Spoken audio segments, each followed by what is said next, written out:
Il paraît chaque année en France plus de 80 000 nouveaux livres, et si on prend l'ensemble de la francophonie, c'est encore forcément davantage. Et moi, j'ai eu l'idée saugrenue d'ajouter un livre de plus. Un plaidoyer pour le vrai, c'est le titre. Oui, c'est bien nécessaire, et pas seulement dans le domaine de l'information, qui est celui où on en parle le plus. Donc je m'appelle Paul Vaught, je suis né à Mons en 1955.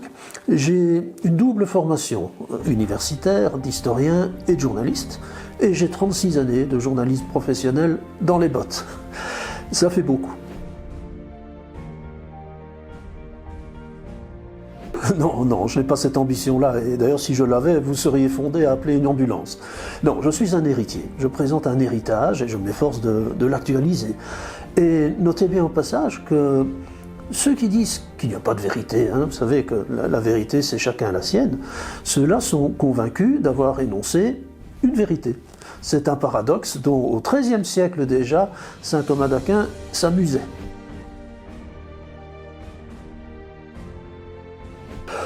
Je n'ai pas peur des étiquettes, mais franchement c'est pas ça. Je ne crois pas qu'il y a ici un camp passéiste face à un camp moderniste. Vous savez, le relativisme contemporain, le scepticisme contemporain, qui est très largement dominant dans nos sociétés occidentales, il a des racines qui remontent très loin, à la plus haute antiquité. Vous le trouvez déjà chez des auteurs comme Héraclite ou comme Pyrrhon. Mais moi, je me réfère à un héritage qui passe plutôt par Aristote, qui est aristotélicien et judéo-chrétien, donc je ne me sens pas plus ancien que ceux que j'ai cités précédemment. Oui, donc ça c'est le culte du moi, si vous voulez, c'est l'idée que le moi est la mesure de toute chose, et c'est une idée qui est en grande partie une illusion. Bon, parce qu'enfin, on n'a pas attendu Pierre Bourdieu pour savoir que tout sujet est mu par un inconscient collectif qui le façonne, qui l'oriente. Alors je vais prendre un exemple. Si vous et moi, nous avions vécu à l'époque de la Rome antique, nous n'aurions pas été choqués le moins du monde par le spectacle des jeux du cirque et des gladiateurs condamnés à se battre jusqu'à la mort. Pensez qu'un auteur comme Marc Aurèle, qui est un auteur d'une grande sagesse, un humaniste, très proche de nous à bien des égards, Marc Aurèle n'était pas du tout choqué par le fait qu'on livre des prisonniers au lion. Et d'ailleurs, comme empereur, il a contribué à en faire livrer quelques-uns.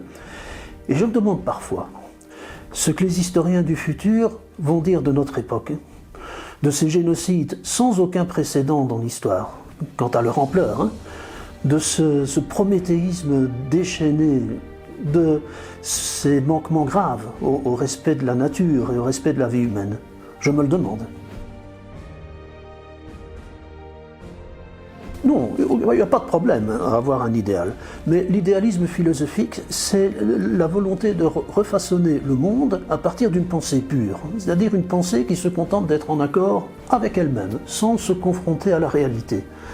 On peut citer parmi les idéalistes Karl Marx, par exemple, lorsqu'il disait en substance que les philosophes jusqu'ici n'ont cherché qu'à connaître le monde, nous voulons le changer. Un autre exemple qui peut être cité, c'est celui de Jean-Jacques Rousseau, qui au début du discours sur l'inégalité écrit texto « Commençons par écarter les faits ». Eh bien, c'est en écartant les faits qu'on a érigé les totalitarismes contemporains. Tous les totalitarismes, sans aucune exception, reposent sur un substrat idéaliste.